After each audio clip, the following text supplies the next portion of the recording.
يا جماعه، عاملين ايه؟ يا رب تكونوا بخير. النهارده احنا هنعمل فراخ ورز بشعريه. عندنا دبس رمان وملح وتوم باودر وبابريكا وبصل باودر وكركم وفلفل وكاتشب حار ولبن وزبده على زيت وعشان نعمل الرز، وبصل وفلفل رومي. والفراخ مغسوله كويس جدا ومتقطعه ل8. اول حاجه هنجيب البصل وهنحطه في الصينيه، بعد كده هنجيب الملح ونحط منه حبة عليهم برضو، وبعد كده الفلفل وبرضو هنحط منه حبة عليهم. ودلوقتي هنجيب البابريكا، يعني هنحط من كل التوابل حبة كده، ومن كل توابل معلقة صغيرة. اهو تبلنا البصل والفلفل بكل التوابل. ودلوقتي هنحط بقى اللبن، كوباية صغيرة خالص من اللبن، والكاتشب الهوت كاتشب يعني. دلوقتي هنحط الزيت والسمنة، بس هنحط حبة منهم مش كلهم. بصوا بقى يا جماعة، ده كده شكل الفراخ بعد ما حطينا عليها دبس الرمان والتوابل. ودلوقتي هنحط عليها ورق فويل وندخلها الفرن، ولما تستوي بقى هنوريكم شكلها. يا جماعة بصوا بقى، دلوقتي هنحط سمنة على زيت، وبعديها هنحط كوباية رز وكوباية شعرية.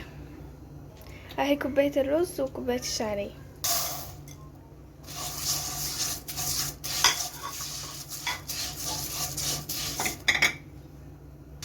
هنخلي بقى نقعد نستنى لحد ما الشعرية تتحمر، وبعد كده نرجع تاني.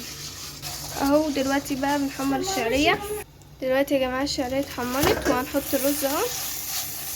ويا جماعة احنا بنستخدم مرقة دجاج، مرقة خضار مش مرقة دجاج، عشان بتدي للاكل طعم احلى. خليكي على الحلة بس. اهو مرقة الخضار اهي حطيناها. ودلوقتي هنحط ملح تاني على الرز، وربع معلقة فلفل اسود، ربع بالظبط عشان ما يبقاش كتير. اهو يا جماعة احنا كده عملنا الرز والفراخ، وبعد ما يستووا بقى ان شاء الله هنوريكم النتائج وشكلهم عامل ازاي في الاخر. ودلوقتي بقى يا جماعة نعمل الملوخية. فابتدينا بان احنا نحط الثوم في الطاسة، وعملنا الملوخية بنقلبها دلوقتي.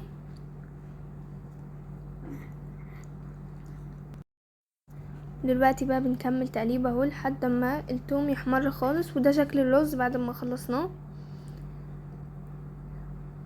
والثوم مستنيينه يحمر كل ده.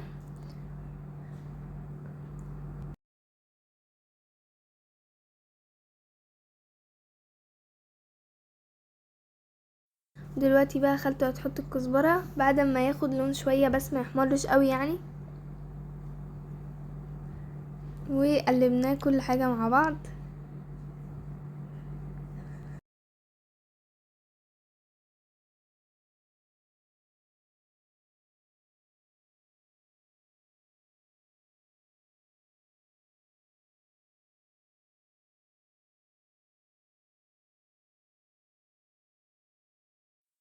ودلوقتي بقى هنعمل طشة الملوخية، وخالته صبت الملوخية اهو. وهنقعد بس كده، خلاص دي طشة الملوخية.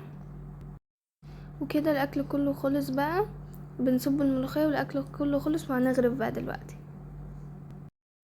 ودلوقتي ده كده شكل الملوخية بعد ما عملنا كل حاجة فيها خلاص. وده شكل الفراخ، وده كده واحنا بنصب الملوخية في الطاجن خلاص، وغرفنا كل الاكل.